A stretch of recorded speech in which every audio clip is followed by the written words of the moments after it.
Transform all your company's milestones, big or small, into impact with Impact Hero. Whether it's a sale, a new hire, a demo booked, or anything else, with Impact Hero, you automatically generate a gift that matters, like a tree planted, a kilo of plastic recovered, or a piece of coral reef restored. Join the hundreds of companies that are already boosting sales and retention while making an impact. Go to impacthero.com/podcast now to get 10% off. Again, that's impacthero.com/podcast to get 10% off.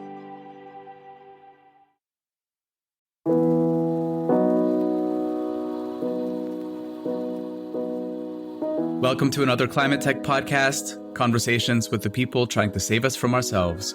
Today, I spoke with the serial tech entrepreneur and angel investor Markus Linder about his company, Inoqo. I reached him here in Vienna to talk about the decarbonization of the grocery chain, what food companies are doing to become more sustainable, and his own sustainable campaign, One Change a Week. But we started the interview by jumping right in about Inoqo. I'm Ryan Grant Little. Thanks for joining. Markus, welcome to the podcast. Hello, excited to be here. So talk about Inoqo. What problem does it exist to solve?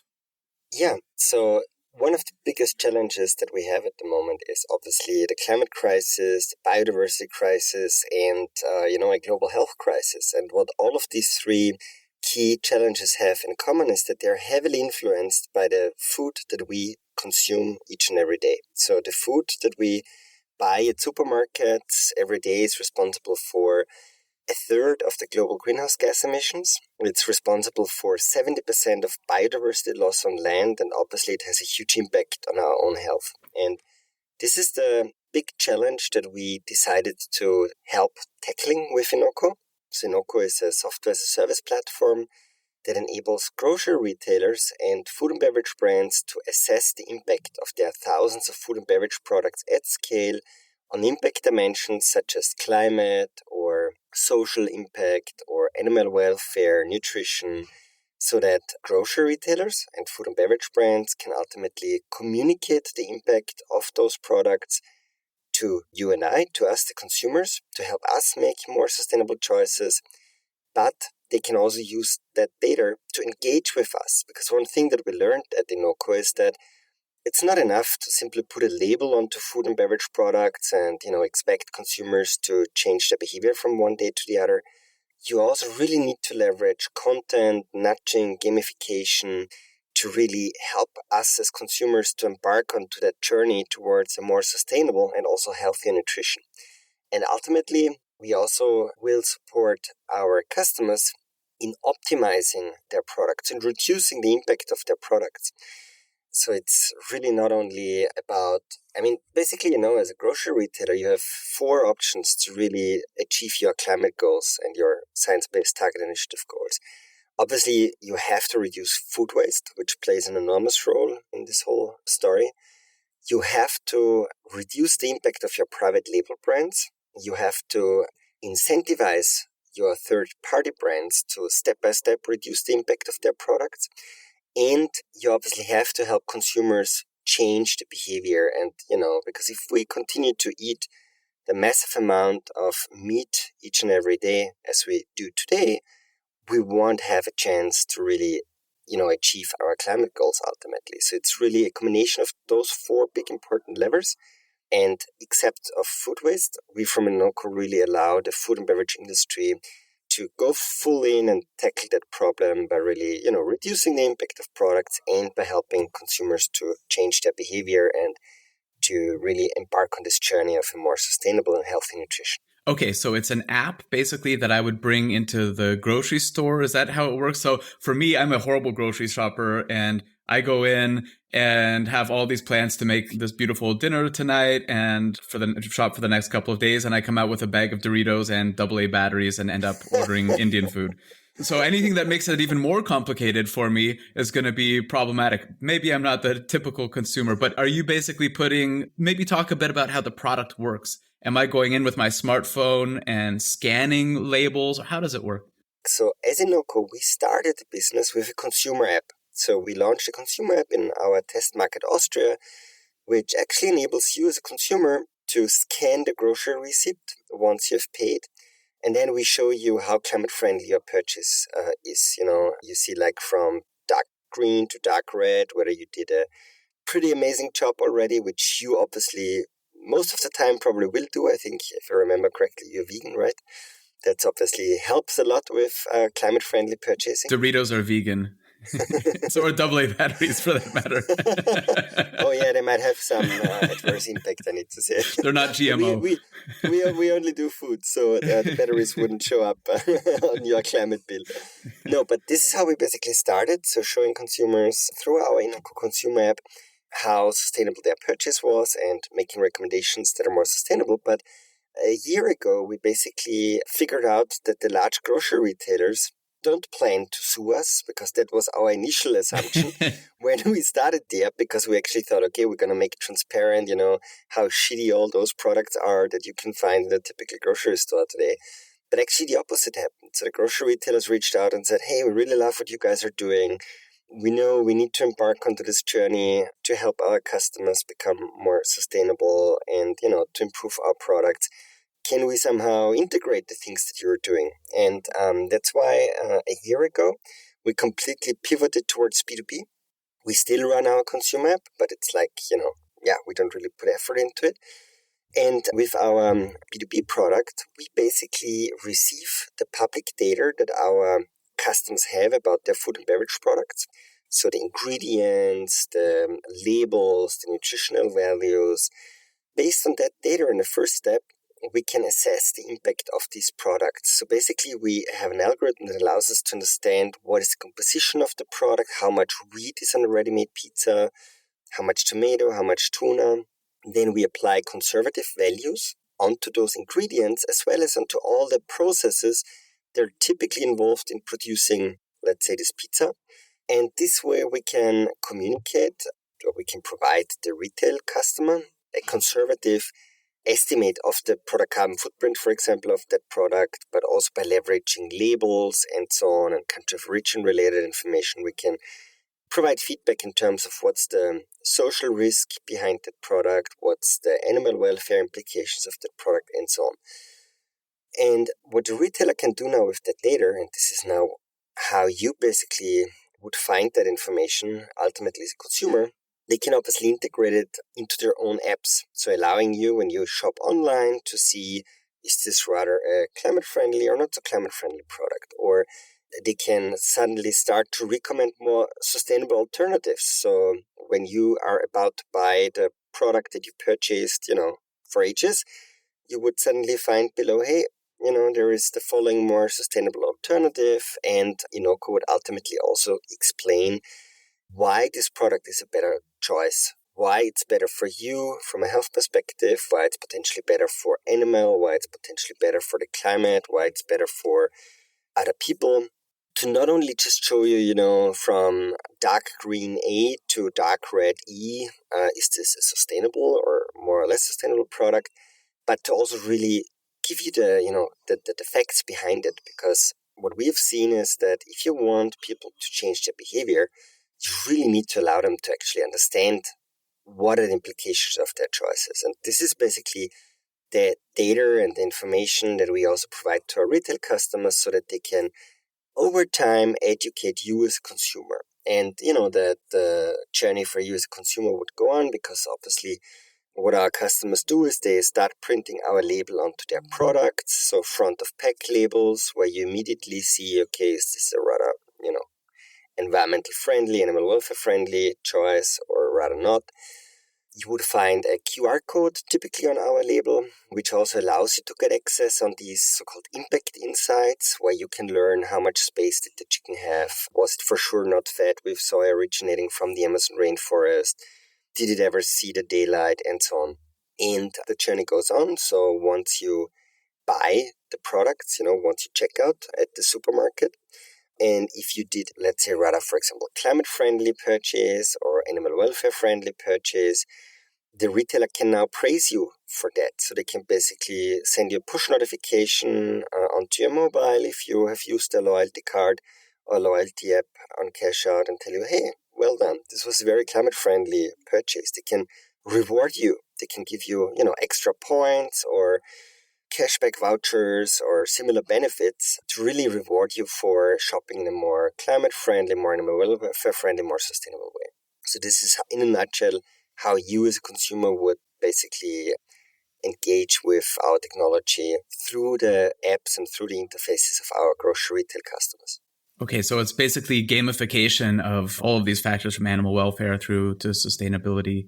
And so you're working with the retailers, not the food manufacturers specifically? Or, I mean, I would imagine that this almost becomes like, 10 years from now, maybe this is like the ingredients list that's on the package itself and kind of it's required to be on there. How much salt does it have in it? How much, saturated fats, that type of thing, where maybe at the beginning, the food producers were pushing back a little bit and not super keen on it, but now it's just kind of it's table stakes and the way the industry works. Is that kind of the direction you think we're going in?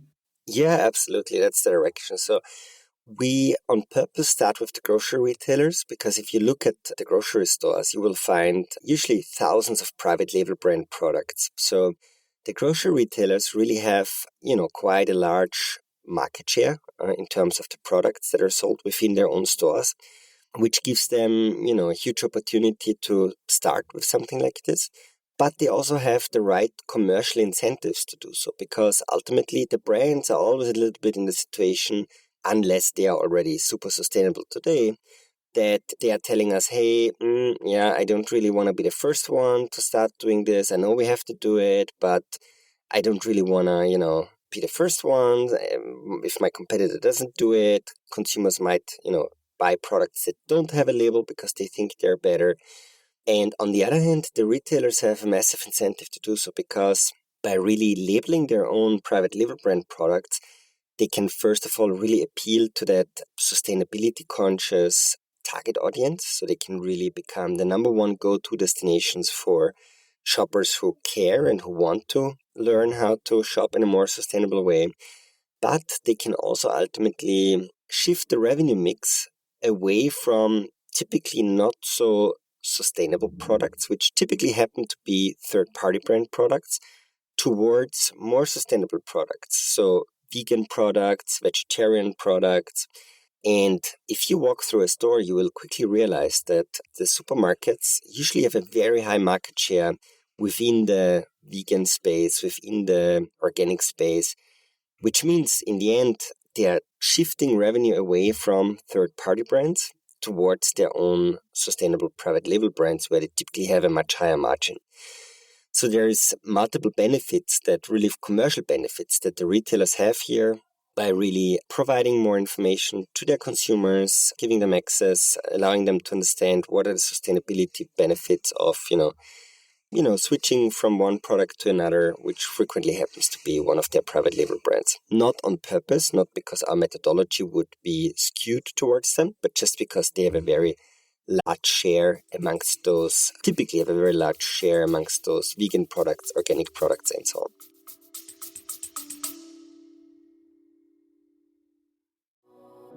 I work with a lot of companies who plan to open up shop in or expand across Europe. My one big piece of advice, don't fall into the trap of setting up a new entity right away. Instead, talk to my friends at Paracar, who can help you get up and running without all the costs, not to mention the legal and HR hassle. When I was hiring in different EU countries, I wanted my team to focus on their work, not on the country's bureaucracy. After interviewing a half dozen international expansion firms, I chose Paracar because they were by far the most knowledgeable and they're great people. Whether you're a large multinational looking to expand abroad, a small business looking for the right talent, or a contractor, they'll sort it out. Book a free, no-obligation consultation right now at paracar.eu/climate. That's PARAKAR.eu/climate.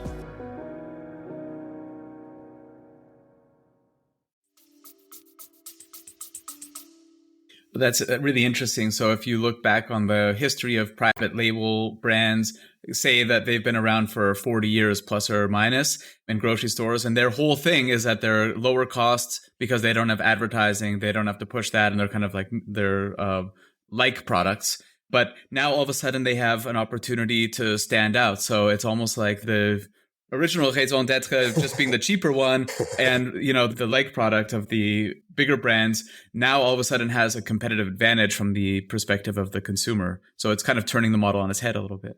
Yeah, absolutely. Yeah. It's really interesting times for grocery retailers at the moment. Yeah.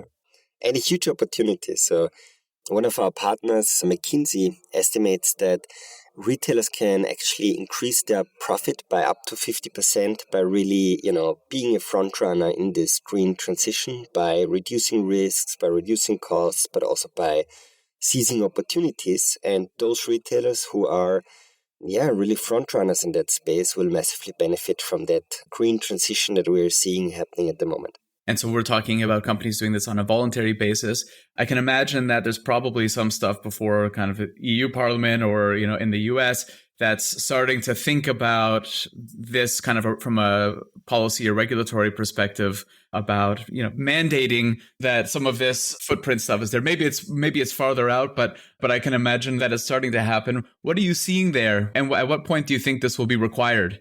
Very interesting things are happening there. For example, the European Union is currently working on the Green Claims Directive. It's going to govern to a very large extent how sustainability claims have to be backed up by data, by science-based evidence, and basically this is really like a directive that will, to a very large extent, stop greenwashing. Because today, every company can put, sustainable and green and whatever they want onto their ads.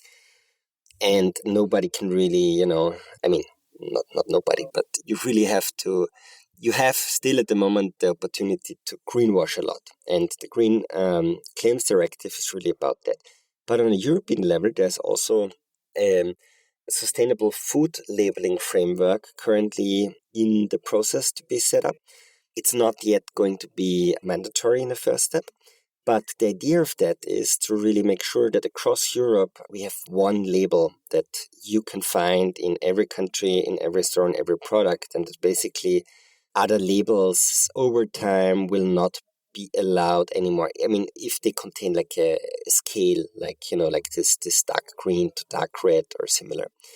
And the interesting thing is you don't even need a mandatory label for consumer communication, because what our retail customers are starting to do now is to say, okay, we have those science-based target commitments. So we have committed to our investors, to our employees, to our customers that we are going to, make progress on that journey towards net zero. And one step that we're going to take is obviously on the positive side to incentivize our brands who offer more sustainable products by, for example, recommending them as alternative, or by, for example, featuring them in marketing activities in a more prominent way. But also by ultimately, putting them under pressure by, for example, communicating that every year they will kick out 5% of products within each and every category where more sustainable alternatives are available in the market. So there is a lot of pressure already on the retailers from their employees, from their customers, from governments, from their investors, and that really forces them ultimately to set ambitious goals with regards to climate, greenhouse gas emission reduction. And that also leads to steps that ultimately create a strong incentive towards the producers, towards the brands to also tackle that challenge. And therefore, I don't think that a mandatory label will even be necessary. I think it's just going to happen. It's just going to come automatically, because brands who do not take action, who do not really become a part of that transition, they will just massively lose business in the mid to long term. That's the other thing about brands. They rarely want to be the first, but they also don't want to be the last. Leading edge and bleeding edge and all this type of thing. Is it hard to spot greenwashing in a grocery store with products? Yeah, it is. Definitely for an average consumer, it's pretty hard. I mean, I've just been at a conference in Spain, in Madrid, and they were super proud because they served their water not in PET bottles, not in plastic bottles, but in aluminum cans. And, it was advertised like there's a huge benefit that it's plastic free. And you and I, obviously, we know that the production of aluminium, no matter whether it's recycled or not, is super energy intense and causes significantly more emissions than producing a PET bottle, no matter whether it's recycled or from virgin material. And that it's basically, a bad idea to sell water in aluminum cans. But here they're really using, they're claiming, I mean, they don't say more sustainable, but they say without plastic. And you as a consumer would think, oh, great, I can, avoid using plastic. Or the same thing is on the palm oil discussion. So palm oil is a super productive, important commodity. Obviously, there's lots of problems attached to the way how palm oil is produced at the moment. But in the end, it has its space if it's produced right, because if we were to substitute 100% of the palm oil in our food with other oils, that would have an even more adverse and even more negative impact, because other oil plants are grown in a way less efficient way, so you would need even more space. I found this out the hard way from this podcast, actually. Anastasia from Melton Marble was talking to me about, I thought I was being, a good climate warrior and using coconut oil, which is apparently much worse than palm oil. Yeah, it depends. It's not that easy. Coconut oil, it's typically grown in not at that industrial scale yet. And right. It's tough. It's not that easy to say. It all depends on the quantity. In the end, lots of ingredients have the space, but there's millions of examples like that where you as a consumer will find it very hard. Or think about the whole regionality discussion. Many consumers think that buying regional or buying local is equivalent to buying sustainable, which really sounds, amazing from if you look at it for 1 millisecond. But if you then look a little bit deeper and realize that the pigs that your neighbor is producing are maybe fed with, tons of soy originating from Brazil, where it's causing deforestation, or with palm oil from Southeast Asia, where loss of nature is caused by that, then suddenly regional or local, doesn't become the obvious choice anymore. So it's really hard for consumers to understand today what is green and what is greenwashing. And this is why we see huge opportunities for retailers, for brands to really communicate the impact of products based on third-party verified labels, but as well by providing content and by providing insights into the implications of food products, because that's the only way how consumers will ultimately understand what you're doing there. It's particularly challenging with meat because, when I think of the labeling on ground beef, it's beef, and that's sort of that's it. But if you consider what, if by the mantra, you are what you eat, then you look at what the cow has eaten. And if you treat those as ingredients, it's a very long list, right? That goes in there, and it's definitely not regional. And this is one of the complaints that's levied against plant-based meats and that type of thing. Like the Impossible Burger, people say, well, look how long the ingredient list is. I want something more natural. That list would be just as long, if not longer, if you looked at what was in the, the ingredients were of that cow. Yeah, I mean, depending on where you, how the cow is fed and which type of drugs are applied to the cow in the process of raising them.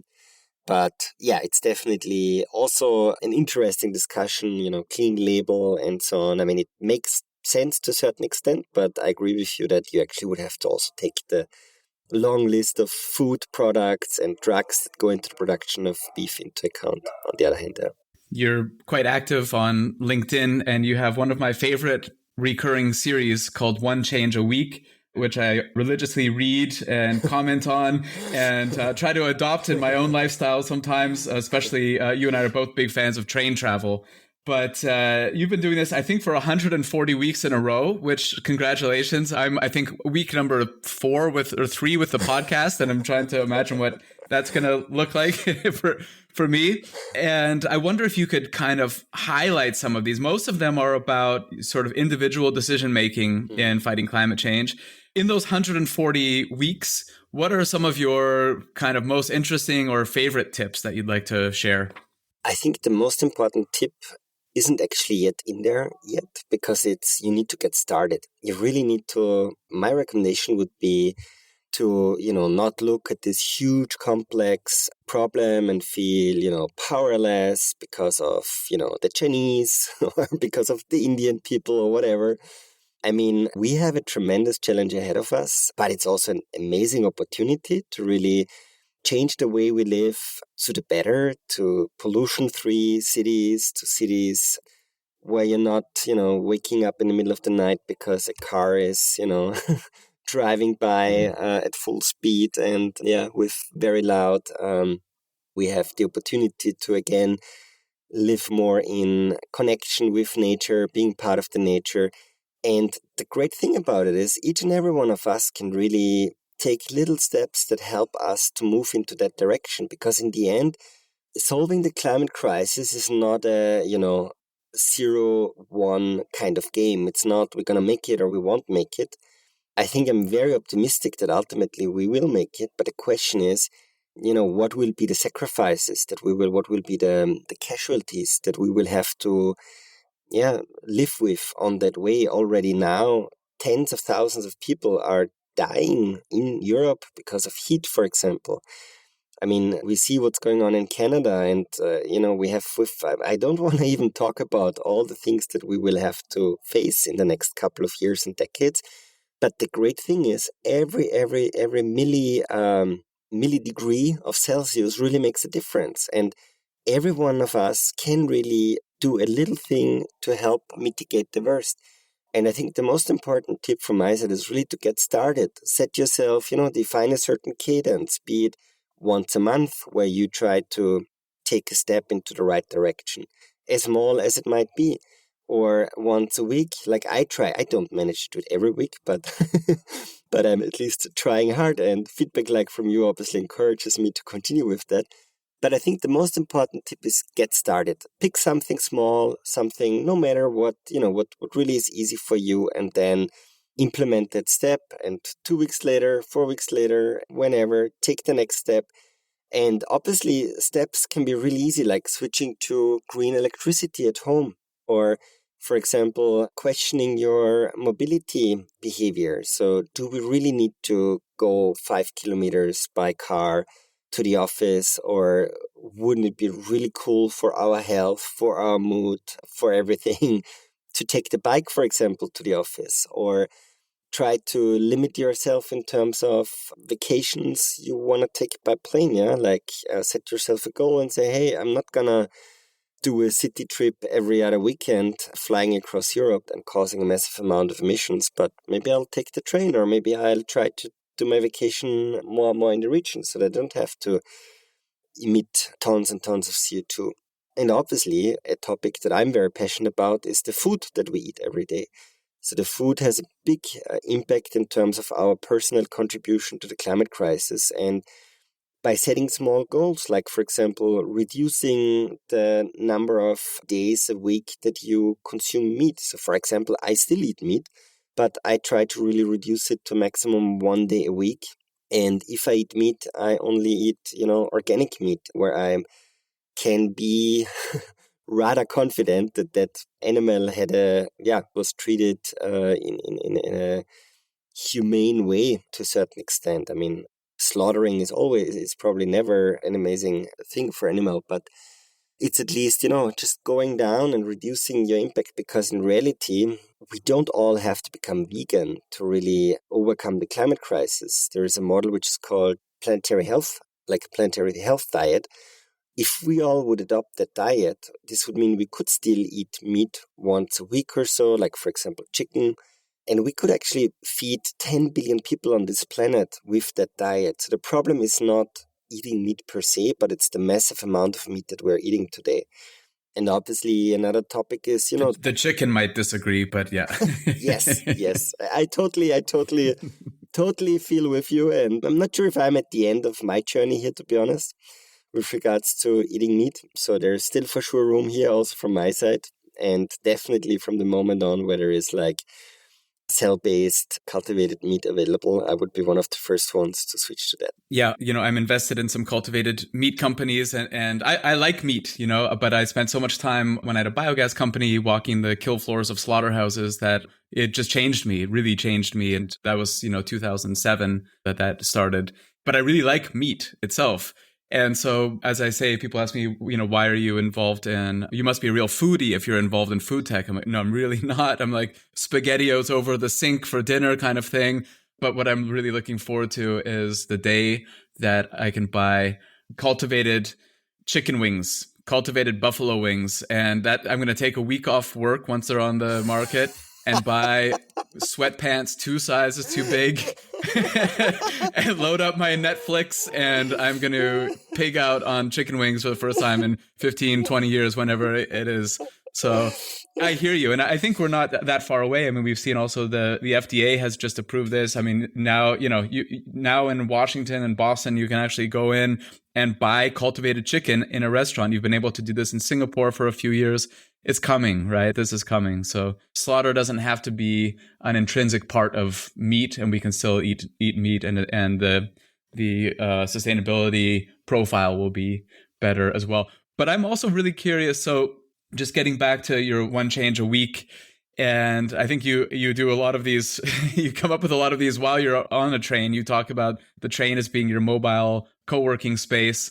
And, this is obviously easier for those of us who live in Europe, where the trains are a little bit better than, say, in North America. But still, it's obviously faster and usually cheaper to fly with EasyJet or Ryanair to, for business travel. But you've opted to, at least for the majority of your trips, to go by train and by night trains. Can you just talk about a little bit about the planning or how you think about this and how you make it work? You're also a family man, so, you want to be at home. How do you make this work? Yeah, I mean, basically planning ahead is obviously important, especially if you want to take a night train, because unfortunately night trains are booked out typically weeks ahead of departure time. Oh, that's a good sign anyway. So it's a good sign. Yeah, it's a good sign. But it's also really, I'm sometimes doing crazy things like taking a train somewhere to Tyrol so that I can then take a night train from Tyrol to Amsterdam or whatever, because the direct night train from Vienna is booked out usually many weeks, if not months ahead of departure date. But for me, the way I see it is that, it's for me an improvement because, for example, I even take the train to London now, usually. So whenever I can, even to the UK, I take the train. It's just, I hop onto the train in the morning at, 8 a.m. in Vienna, and I'm there in the evening at 9 p.m. roughly in the city center. But basically, I have a full day where I can work almost like I'm working at the office. I mean, internet connection, calls are usually possible, not always possible, but usually it works out pretty well.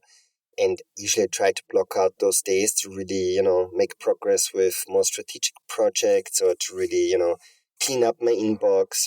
And I really have time to work and to get stuff done. On the other hand, if I would have to take a plane to London, I would have to get up, at 4:30 a.m., go to the airport, go through check-in, security, wait for ages until I get onto the plane, can't really work during takeoff and landing. It's just such a lot of lost time, and I'm tired all day because I arrive not having had enough sleep. And yeah, sure. From a financial perspective, it is usually cheaper to take the plane because I obviously need an extra night in London, which isn't super cheap. But on the other hand, I'm in the fortunate situation that I can prioritize the environment and my own well-being and my productivity over, financial, let's say, cost saving in the end. And yeah, I really enjoy doing it. So it's not a sacrifice, but it's really for me an improvement of lifestyle in comparison to my old days where, I had to get up at 4:30 a.m. at a regular basis and had super unproductive days because of, flying and then, taking the tube to the center of London. And it's just a different way of traveling. And if you plan ahead and if you use the time wisely, yeah, it's definitely something I can recommend, not only for environmental reasons, but also because it just makes a lot of sense from a productivity point of view. Yeah, I'm the most productive on a train as well. If you want to splash out from Vienna and go in real luxury, you can still take the Orient Express from here to the UK.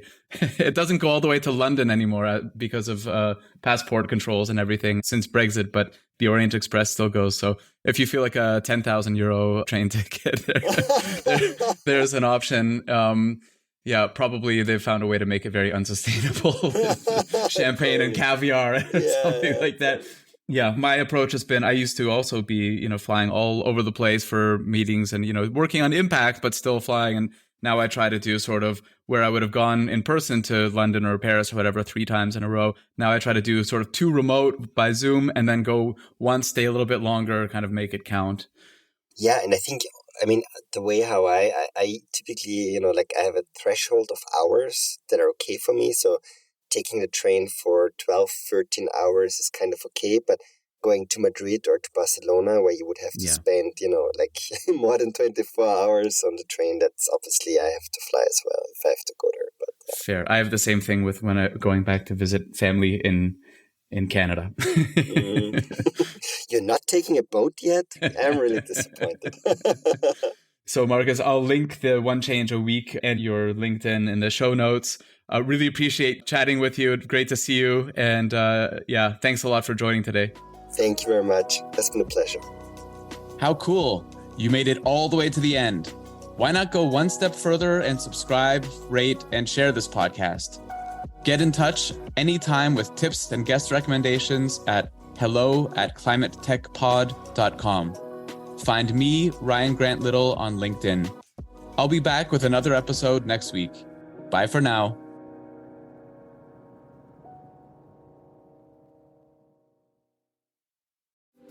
This episode is supported by Grizzle, B2B content to create and capture demand.